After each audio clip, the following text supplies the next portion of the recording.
మనం దేవుని యొక్క వాక్యంలో చదువుకున్నాం ఇప్పుడే. గలతీయులకు రాసిన పత్రిక 4వ అధ్యాయము. ఈ 4వ అధ్యాయంలో 6-7 వచనాలు మనం ఒకసారి చదువుదాం. మరియు మీరు కుమారులయ్యున్నందున నాయన తండ్రి అని మొర్రపెట్టు తన కుమారుని ఆత్మను దేవుడు మన హృదయములలోనికి పంపెను. కాబట్టి నీవిక దాసుడవు కావు, కుమారుడివే. కుమారుడువైతే దేవుని ద్వారా వారసుడవు. దేవుని స్తోత్రం చెప్తాం. హల్లెలూయా. సో ఈరోజు నా యొక్క ప్రసంగానికి ఒకవేళ కనుక ఒక హెడ్డింగ్, ఒక శీర్షిక ఇవ్వాలి అనుకుంటే అది ఇలా ఉంటుంది. ఏంటంటే కుమారుడువా దాసుడువా అనేటువంటి అంశం గురించి ఈరోజు మనం మాట్లాడబోతున్నాం. కుమారుడు అనేసరికి ఇది మాకు సంబంధించింది కాదులే అని మీరు అనుకోవద్దు. స్త్రీలు, బైబిల్ గ్రంథంలో కుమారుడు లేక కుమారులు అంటే అది అందరు విశ్వాసులకు సంబంధించినటువంటిది. స్త్రీలే కానీ పురుషులే కానీ అందరినీ బైబిల్ గ్రంథము కుమారులు అంటే దేవుని యొక్క బిడ్డలుగా మరి అడ్రస్ చేయడం జరిగింది. కాబట్టి నేను కుమారుడనా దాసుడనా, ఈ రెండిటికి మన జీవితంలో సమాధానం సంపాదించుకుని వెళ్ళాలి. ఈరోజు దానికి సరైనటువంటి సమాధానం నువ్వు సంపాదించుకుంటే నీ జీవితం ఇక నుంచి నీవు దేవునితో మాట్లాడే విధానము, నువ్వు ప్రార్థించే విధానము, నువ్వు భక్తి జీవితాన్ని గడిపే విధానం అంతా కూడా మారిపోతుంది అనమాట. కనుక నేను కుమారుడా కాదా అనేటువంటిది ఒక సమస్య. ఎలా చెప్పగలం అంటే బైబిల్ గ్రంథాన్ని మనం చూడాలి. సో మొట్టమొదటి మరి రుజువు లేకపోతే మొట్టమొదటి ప్లేస్ మనం చెక్ చేసుకోవాల్సినటువంటి ప్లేస్ ఏంటి? నేను కుమారున్నా కాదా అని చెక్ చేసుకోవాలంటే ఈ మాటను మనం చదవాలి. తనను ఎందరూ అంగీకరించితిరో వారందరికీ, అనగా తన నామమందు విశ్వాసముంచిన వారికి దేవుని పిల్లలగుటకు ఆయన అధికారం అనుగ్రహించింది. ఒకసారి దేవుని పిల్లలందరూ దేవుని స్తోత్రం చెప్పండి. హల్లెలూయా. మీరందరూ దేవుని పిల్లలు అయిపోయారా? ఎలాగేయం? మన భక్తి వలన, లేకపోతే మన పరిశుద్ధత వలన, మనం చేసిన మంచి క్రియల వలన? లేదు. తనను ఎందరూ అంగీకరించితిరో. అంగీకరించామా లేదా మనం? యేసుక్రీస్తుని దేవుడిగా మన జీవితంలో మనం అంగీకరించాం. కాబట్టి ఇక నీవు దేవుని కుమారుడివే. సంతోషం లేదా మీకు? సంతోషం రావట్లేదా? ఒకసారి గట్టిగా హల్లెలూయా చెప్పండి. హల్లెలూయా. ఇక అనుమానం లేదండి. ఎంత పాపివి అది పక్కన పెట్టేసేయండి. ఎన్ని తప్పులు చేసావు పక్కన పెట్టేసేయండి. ఎన్ని మోసాలు చేసావు పక్కన పెట్టేసేయండి. నీవు దేవుని కుమారుడైనటువంటి యేసుక్రీస్తును నీ స్వంత రక్షకుడిగా నువ్వు ఎప్పుడైతే నీ హృదయంలోకి అంగీకరించావో ఆనాడు నీవు దేవుని కుమారుడిగా నీవు అర్హత పొందావు. తనని ఎందరు అంగీకరించరో వారికందరికీ, అనగా తన నామమునందు విశ్వాసం ఉంచిన వారికి ఆయన దేవుని పిల్లలగుటకు అధికారం అనుగ్రహించాడు. ఇక అనుమానం లేదు. చాలా మందికి దేవుని అంగీకరించి కూడా, చాలా మంది దేవుని మారు మనసు పొంది, రక్షణ పొంది, బాప్తిస్మం పొంది కూడా నేను దేవుని కుమారునా కాదా, నేను దేవుని బిడ్డనా కాదా అని అనుమానాలు వస్తూ ఉంటాయి. తనను ఎందరూ మొట్టమొదటి క్వాలిఫికేషన్, నువ్వు దేవుని కుమారుడు అవటానికి, దేవుని కుమార్తె అవటానికి మొట్టమొదటి క్వాలిఫికేషన్ ఏంటంటే ఆయన అంగీకరించడమే. రక్షకుడు తన కుమారుడుగా ఆయన ఈ లోకానికి రక్షకుడుగా పంపించినటువంటి దేవుని కుమారుడైనటువంటి యేసును ఎప్పుడైతే నీ హృదయంలో నువ్వు దేవుడిగా అంగీకరిస్తావో నీవు ఆయన యొక్క కుమారుడు అయిపోయావు. కనుక మొట్టమొదటిది దేవునిని యేసుక్రీస్తు ప్రభు వారిని మనం అంగీకరించడం. దేవుడు తన కుమారుని లోకంలోనికి మనకు రక్షకుడిగా పంపి ఉంటుండగా ఆయనను మనం అంగీకరించడమే మొట్టమొదటి క్వాలిఫికేషన్. అంతటితో అయిపోయిందంటే అంతటితో అయిపోలా. రెండవ చెక్ లిస్ట్లో రెండవ పాయింట్ అనమాట, మనము దేవుని కుమారులమా కాదా అని చెప్పడానికి రోమాపత్రిక 8వ అధ్యాయము 14 నుంచి 17 వచనాలు చదువుకుందాం. రోమాపత్రిక 8వ అధ్యాయము 14 నుంచి 17 వచనాలు. దేవుని ఆత్మచేత ఎందరూ నడిపింపబడుదురో వారందరూ దేవుని కుమారులయ్యుందురు. ఏలే అనగా చాలండి, దేవుని ఆత్మచేత ఎవరు నడిపించబడుదురో వారందరూ దేవుని కుమారు. రెండవ క్వాలిఫికేషన్, దేవుని కుమారుడిగా నువ్వు ఉన్నావా లేదా అనటానికి రెండవ చెక్ లిస్ట్ లో ఉన్నటువంటి రెండవ పాయింట్. మొట్టమొదటిది, నీవు దేవుని కుమారుడైనటువంటి యేసును అంగీకరించావా, అది మొట్టమొదటిది. అయితే రెండవది, దేవుని ఆత్మచేత నీవు నడిపించబడుతున్నావా. దేవుని ఆత్మచేత ఎందరైతే నడిపించబడుదురో వారు ఏముంది, దేవుని కుమారులు అనబడుదురు. కనుక ఆయన యేసుక్రీస్తు ప్రభు వారిని మన యొక్క సొంత రక్షకుడిగా మనం అంగీకరించడం, రెండవదిగా ఆయన ఆత్మచేత మనం దినదినము కూడా ఆయన ఆత్మచేత మనము నడిపించబడటం. మూడవ చెక్ లిస్ట్లో మూడవ పాయింట్, రోమపత్రిక 8వ అధ్యాయం 16వ వచనం. మనము దేవుని పిల్లలమని ఆత్మ తానే మన ఆత్మతో కూడా సాక్ష్యం ఇచ్చుచున్నాడు. దేవుని స్తోత్రం చెప్పండి, హల్లెలూయా. మూడవ చెక్ లిస్ట్, మనం దేవుని బిడ్డలమా కాదా చెక్ చేసుకోవడానికి. మొట్టమొదటి ఏమని చెప్పాం, అంగీకరించడం. రెండవది ఏం చెప్పాం, ఆయన ఆత్మచేత నడిపించబడటం. మూడవది ఏంటంటే దేవుని ఆత్మ మన ఆత్మతో సాక్ష్యం పలకాలి. నీవు దేవుని కుమారుడివే అని దేవుని ఆత్మ మన ఆత్మతో కలిసి సాక్ష్యం పలకటం. అంటే మన అంతరాత్మలో మనకి అంగీకారాన్ని దేవుడిస్తాడు. ఎప్పుడైతే మనం దేవుని బిడ్డలుగా మార్చబడతామో మన అంతరాత్మలో దేవుని పరిశుద్ధాత్మ ఏం చేస్తాడంటే మన అంతరాత్మలో ఆ యొక్క అంగీకారాన్ని, నెమ్మదిని, సమాధానాన్ని ఇస్తాడనమాట. అది మూడవ చెక్ లిస్ట్. నాలుగవ చెక్ లిస్ట్ ఏంటంటే గలతీయులకు రాసిన పత్రిక 3వ అధ్యాయము 26వ వచనం. యేసుక్రీస్తునందు మీరందరూ విశ్వాసం వలన దేవుని కుమారులై ఉన్నారు. మనం దేవుని కుమారులమా కాదా అనడానికి నాలుగవ చెక్ లిస్ట్ పాయింట్ ఏంటంటే యేసుక్రీస్తునందు విశ్వాసం. సో ఈ 4 విషయాలు జ్ఞాపకం పెట్టుకోండి. ఈ 4 విషయాల్లో మీరు కనుక పాస్ అయితే మీరు దేవుని కుమారులే, ఇక డౌట్ లేదు. బైబిల్ చెప్తున్న ప్రకారం, ఒకటి, యేసుక్రీస్తు ప్రభు వారిని సొంత రక్షకుడిగా అంగీకరిస్తే, ఆయన్నే దేవుడిగా మనము అంగీకరిస్తే. రెండవది, దేవుని యొక్క ఆత్మచేత దినదినం మనం నడిపించబడితే. మూడవది, దేవుని ఆత్మ మన ఆత్మతో కలిసి సాక్ష్యము పలికితే. నాలుగవది, విశ్వాసము ద్వారా, ఆయన యందు ఉన్నటువంటి విశ్వాసం ద్వారా మనం దేవుని బిడ్డలమని పిలువబడతాం. సరే, ఇది క్వాలిఫికేషన్. దేవుని బిడ్డలు అవడానికి ఈ 4 క్వాలిఫికేషన్స్ మనం చూసాం. అయితే క్రీస్తునందు ప్రియమైనటువంటి దేవుని బిడ్డలారా, ఇప్పుడు మనం కుమారులకు ఉన్నటువంటి ఆధిక్యత ఏంటి, దాసులకి లేనటువంటి ఆధిక్యత ఏంటో మనం ఒకసారి చూద్దాం. దయచేసి ఆదికాండము 12వ అధ్యాయం, ఆదికాండము 15వ అధ్యాయం ఒకసారి చూడండి. ఆదికాండము 15వ అధ్యాయం మొదటి నుంచి కొన్ని వచనాలు చదువుతారా?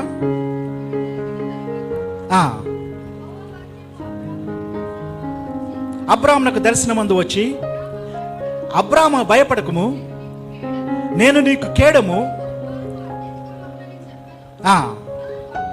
అందుకు అబ్రాము, ప్రభువైన యెహోవా నాకు ఏమి ఇచ్చిననేమి, నేను సంతానము లేని వాడినైపోవచ్చునానే, దమస్కు ఎలియాజరే నా ఇంటి ఆస్తికర్త అగుని కదా. ఒక్కసారి మీరు అబ్రహాం యొక్క ప్లేస్లో నిలబడి ఆయన యొక్క బాధను తెలుసుకోండి. దేవుడైనటువంటి యెహోవా అంటున్నాడు, అబ్రామా భయపడకము, నేను నీకు కేడము, నీ బహుమానము అత్యధిక మగను అని ఆశీర్వాదాలన్నీ కూడా చెప్తుంటే, అబ్రాము ఏమంటున్నాడు, ప్రభువైన యెహోవా నువ్వు నాకు ఏమి ఇస్తే ఏమిటి, నేను సంతానము లేని వాడైపోతున్నాను. ఆయన అబ్రాము బాధ అంతా ఏంటంట, నా యొక్క ఆస్తి అంతటికి, ఒక దాసుడు నా యొక్క ఆస్తి అంతటికి వారసుడు అవుతున్నాడు. నాకే సంతానం ఉంటే నేను సంపాదించినటువంటి యొక్క ఆస్తి, అప్పటికి అబ్రాము చాలా ధనికుడు, చాలా ఎడ్లు, గొర్రెలు, దాసులు, దాసీలు బోలంత ఉంది.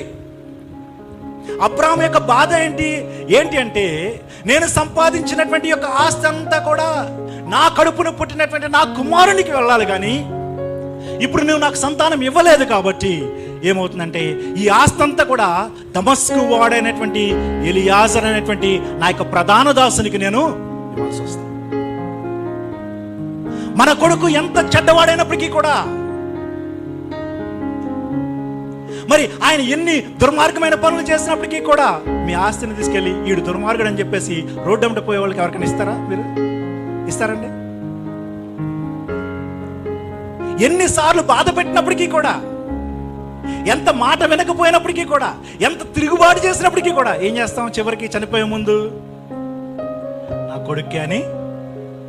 ఎందుకో మరి అంత ప్రీతి? చాలా మంది మంచోళ్ళు ఉన్నారు కదా లోకంలో, పాపం పేదోళ్ళు చాలా మంది ఉన్నారు కదా. జీవితాంతం నీకు సేవ చేసిన ఒక పని మనిషి ఉండొచ్చు కదా ఇంట్లో, వాళ్ళకి ఇవ్వలేవా? ఇవ్వం. ఎందుకనంటే కొడుకు దారి వేరు, దాసుని యొక్క దారి వేరు. కొడుకు యొక్క అధికారం వేరు, దాసుని యొక్క అధికారము వేరు. కొడుకు ఒకవేళ తప్పు చేసినా సరే కొడుకే.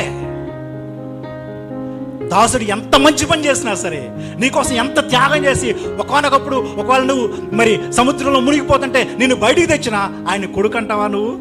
అనవు.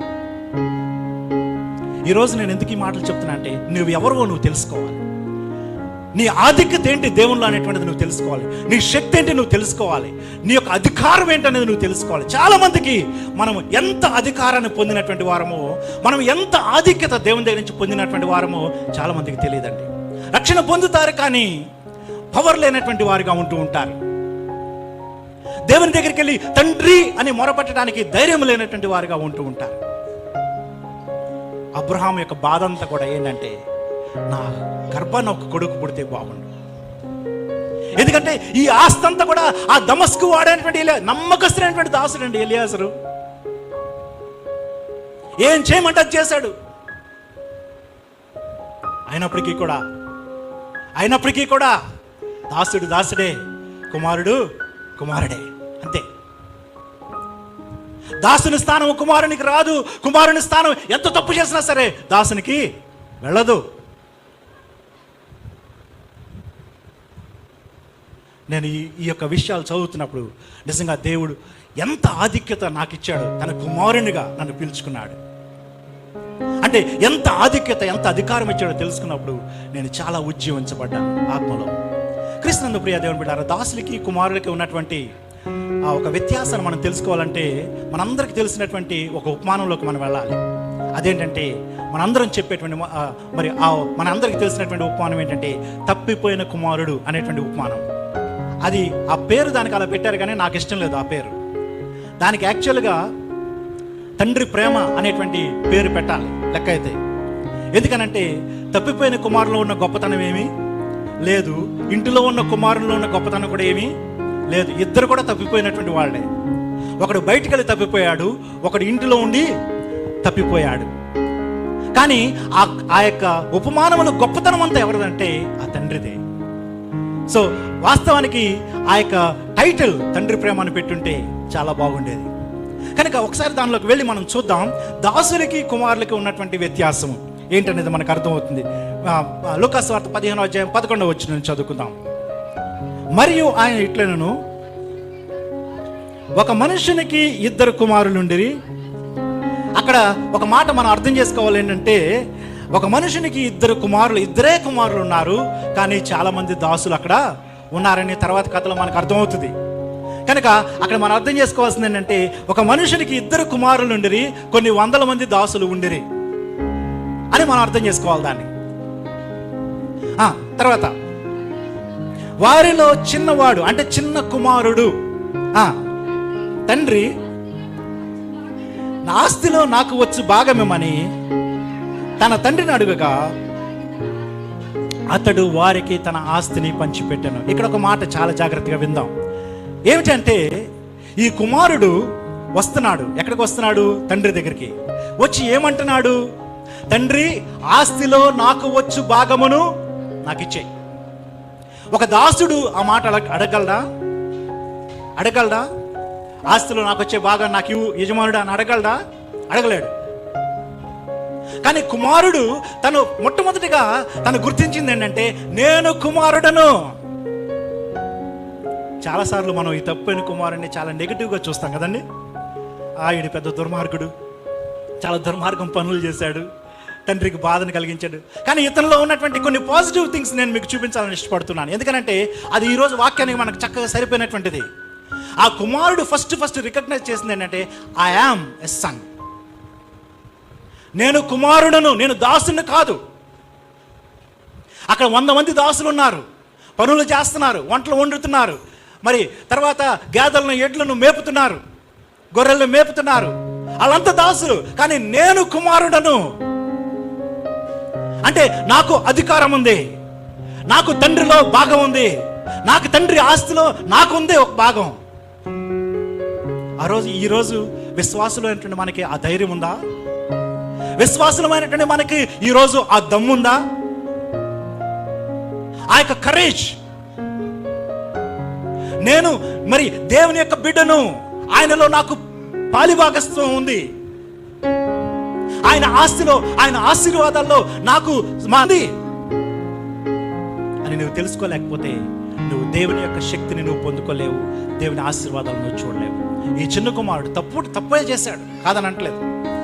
కానీ వాడికి అర్థమైంది ఏంటంటే, నేను కుమారుణ్ణే, నేను దాసుని కాదు, నాకు ఒక ఆస్తి ఉంది నా తండ్రి దగ్గర, ఆయన నా తండ్రి, నేను ఆయన మాట వినకపోయినా ఆయన నాకు తండ్రి, అంతే. అతనిలో నాకు బాగా ఉంది కాబట్టి నేను అది తీసేసుకుని నేను వెళ్ళిపోతాను, అది నా ఇష్టం అన్నాడు. తండ్రి దగ్గరికి వెళ్ళాడు. తండ్రి దగ్గరికి వెళ్ళి, తండ్రి, ఎంత ధైర్యం కావాలండి ఆ మాట అడగడానికి? ఎంత ధైర్యం కావాలండి? హక్కు, తన హక్కును ప్రయోగిస్తున్నాడు అక్కడ. ఈరోజు నీకు జబ్బు ఉంటే నువ్వు తండ్రి దగ్గరికి వెళ్ళి ఆ తండ్రి దగ్గర ఆ జబ్బుని గురించి హక్కును ప్రయోగించలేవా? తండ్రి, నేను నీ కుమారుణ్ణి, నేను నీ కుమార్తెను, నాకు రావాల్సినటువంటి ఆస్తి, స్వస్థత అనేటువంటి ఆస్తిని నాకు ఎందుకు ఇవ్వు అడగలేవా? ధైర్యం లేదు నీకు.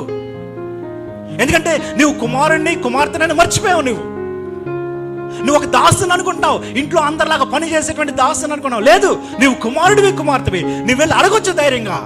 నువ్వు ఈ వాగ్దానంలో, ఈ మాటలు ఈ విధంగా వాగ్దానం చేశావు, స్వస్థతనిస్తా అని చెప్పావు, స్వస్థపరచు యెహోవా నేనే అని చెప్పావు. ఇదిగో నా ఆస్తిలో నా భాగాన్ని నాకు ఇవ్వు తండ్రి, ఎందుకు ఇవ్వు అని అడగొచ్చు.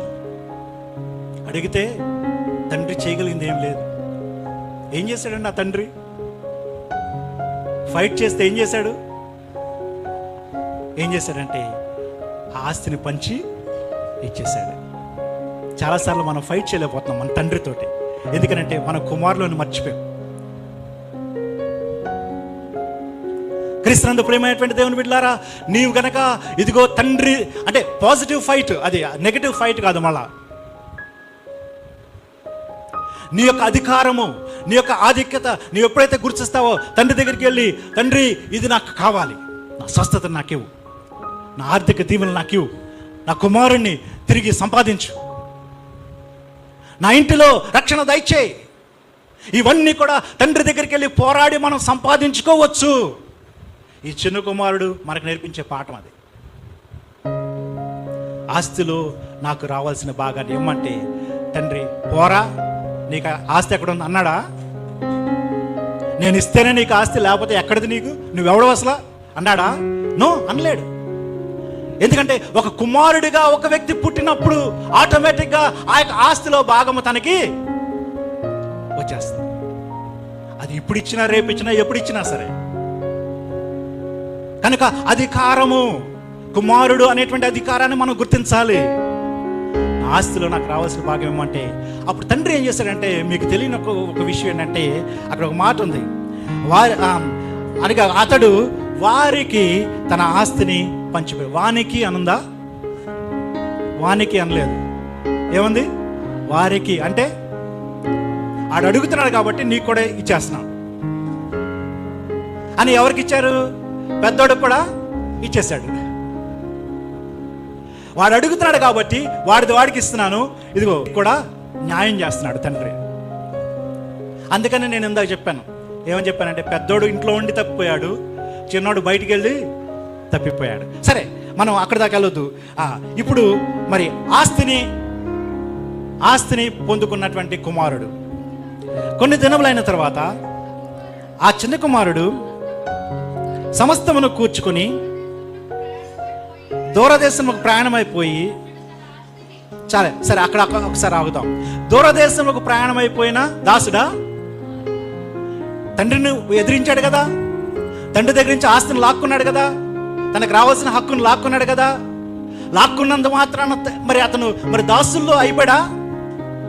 అవలా. దూరదేశానికి వెళ్ళిపోయినటువంటి దూరదేశంలోకి ప్రయాణం అయిపోయిన కుమారుడు తర్వాత అచ్చట తన ఆస్తిని దుర్వ్యాపారము వలన పాడు చేసిన, చెప్పాలి, దుర్వ్యాపారం వలన పాడు చేసిన దాసుడా కుమారుడా? మరి ఎన్ని తప్పులు చేస్తాడు కదా, అయినా సరే కుమారుడేనా?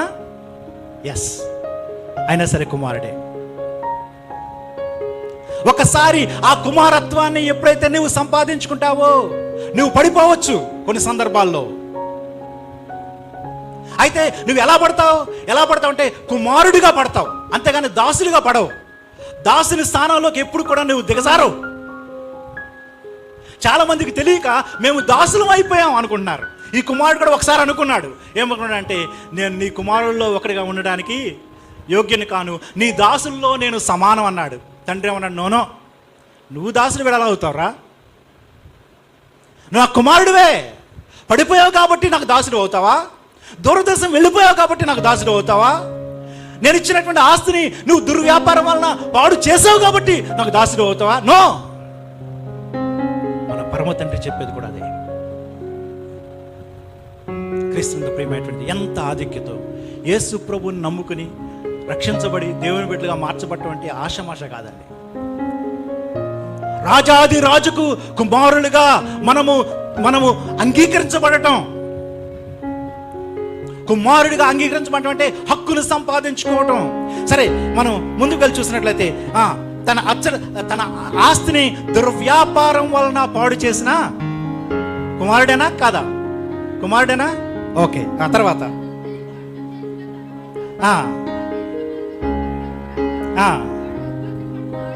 ఇక్కడ ఒకసారి ఆగుదాం.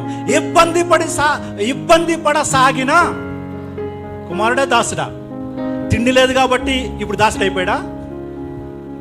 తండ్రి దగ్గర లేడు కాబట్టి ఇప్పుడు దాసుడు అయిపోయాడా? తండ్రి ఇచ్చిన ఆస్తిని పాడు చేసుకున్నాడు కాబట్టి దాసుడు అయిపోయాడా? ఇబ్బంది పడుతున్నాడు, ఎందుకంటే తండ్రి నుంచి వేరయ్యాడు కాబట్టి ఇబ్బంది పడుతున్నాడు. మనమైనా అంతే, మనం పిల్లలమే, కుమారులమే, కుమార్తెలమే. కానీ తండ్రి నుంచి వేరై మనం ఇబ్బందులు పడతాం. ఇబ్బందులు పడినా సరే ఇబ్బందులు పడుతున్నటువంటి కుమారులు మనం. తండ్రి దృష్టిలో అలాగే ఉంటుంది. మన దృష్టిలో నేను పేదవాడిని, నేను పనికి మాలినటువంటి వాడిని, నేను పడిపోయాను, నేను దాసుడిని అని మన దృష్టిలో మనం అనుకుంటాం. కానీ అక్కడ తండ్రి ఏమనుకుంటున్నాడు? నా కుమారుడే. తిండి లేకుండా ఉన్నాడు, అయినా సరే నా కుమారుడే. సో ఇబ్బంది పడసాగిన కుమారుడు. తర్వాత ఒకని చెంత చేరిన కుమారుడు దాసుడా? అంటే ఇప్పుడు ఇంతకు ముందేమో తండ్రి దగ్గర ఉన్నాడు. తండ్రి దగ్గర ఉంటేనేమో ఈయన కింద కొంతమంది దాసులు ఉండేవాళ్ళు. ఈయన కాళ్ళు నొక్కడానికి, ఏళ్ళు నొక్కడానికి, అన్నం పెట్టడానికి, స్నానం చేయించడానికి ఈయన కింద పని మనుషులు ఉండేవాళ్ళు. ఇప్పుడు ఈయన వెళ్ళి ఇంకొకరి కింద పని మనిషిగా చేరాడు. ఇంకొకరి కింద జీతగాని కింద చేరాడు కదా. అంటే ఇంకొక యజమానుని కిందకి చేరాడు. ఇంకొక యజమానుని కింద ఈయన పని మనిషి అయ్యాడు కాబట్టి, ఇంకొక యజమాని కింద ఈయన దాసుడయ్యాడు కాబట్టి, తండ్రికి ఈయన కుమారుడా దాసుడా? చెప్పండి. కుమారుడే. ఇంకొకటి ఎవరి కిందకో వెళ్ళి ఆయన మెడ వంచి, నీకోసం సేవ చేస్తానయ్యా, నీ పాదాలు పట్టుకుంటాను, నీ పందులు మేపుతాను అంటున్నాడు.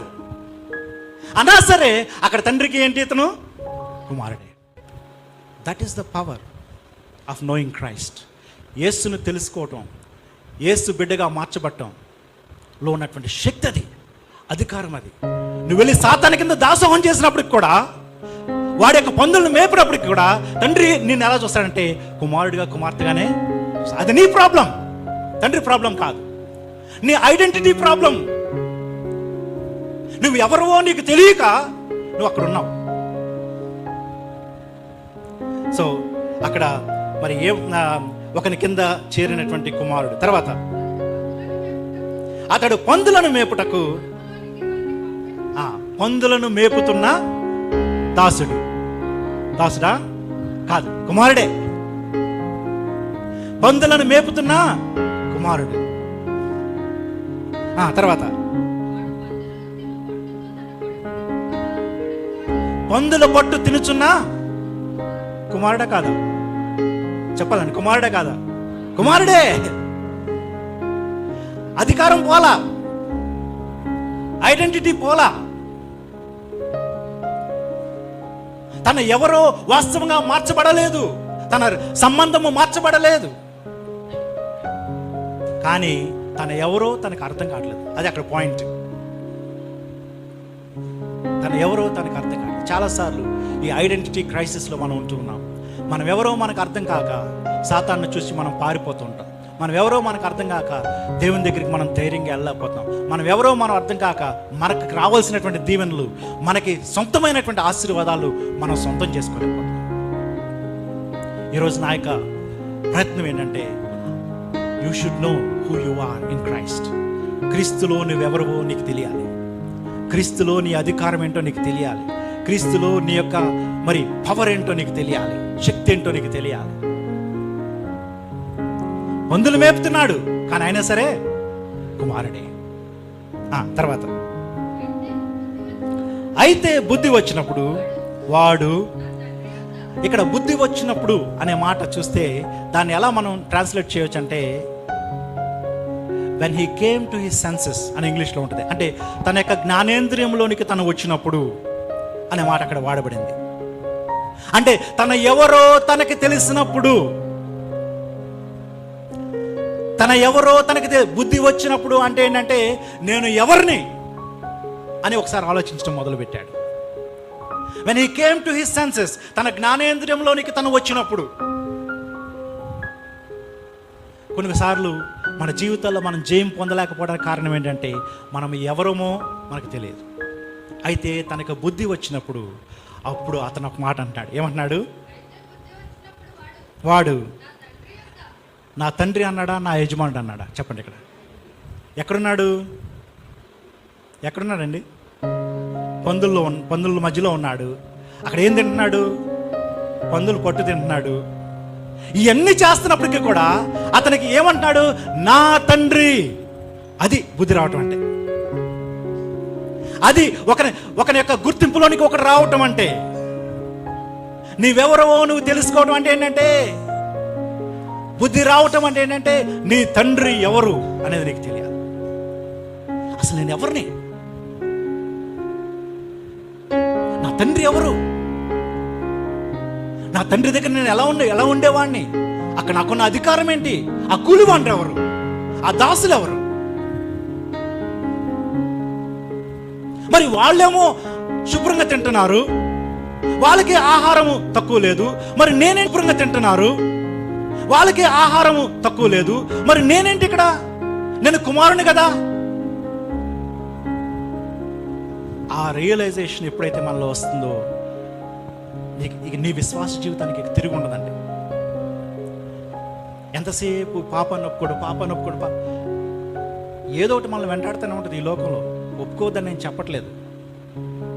మనం ప్రతిదినం కూడా ఏదో తప్పులు చేస్తాం, పాపాలు ఒప్పుకోవాలి మరి అని అక్కడే ఉండిపోకూడదు. మనం అక్కడ నుంచి నేను కుమారుణ్ణి అనేటువంటి ఆ స్టేజ్కి మనం ఎదగాలి. తండ్రి నీ పాపాలు చూస్తున్నాడా? తండ్రి నువ్వు చేసే పాపాలకు శిక్ష ఇవ్వాలని రెడీగా ఉన్నాడా? లేదే. నువ్వు పాడు చేసినటువంటి ఆ డబ్బు అంతా మళ్ళీ నీ దగ్గర నుంచి కలెక్ట్ చేయడానికి తండ్రి అక్కడ ఏమైనా వెయిట్ చేస్తున్నాడా? లేదే. నువ్వు పోగొట్టుకున్నటువంటి అంగీని మరలా తిరిగి నువ్వే సంపాదించుకో, నా దగ్గర పని చేసి అంటున్నాడా తండ్రి? లేదే. మరి ఎందుకు నీకు భయం? మరి ఎందుకు ఆ యొక్క ఎందుకు ఆ యొక్క బిడియము? ఎందుకు ఆ యొక్క సిగ్గు? తప్పు చేసినా సరే కుమారుడు ధైర్యంగా తండ్రి దగ్గరికి వెళ్ళగలగాలి. అప్పుడే నువ్వు నిజమైనటువంటి కుమారుడివి, కుమార్తె అవుతావు.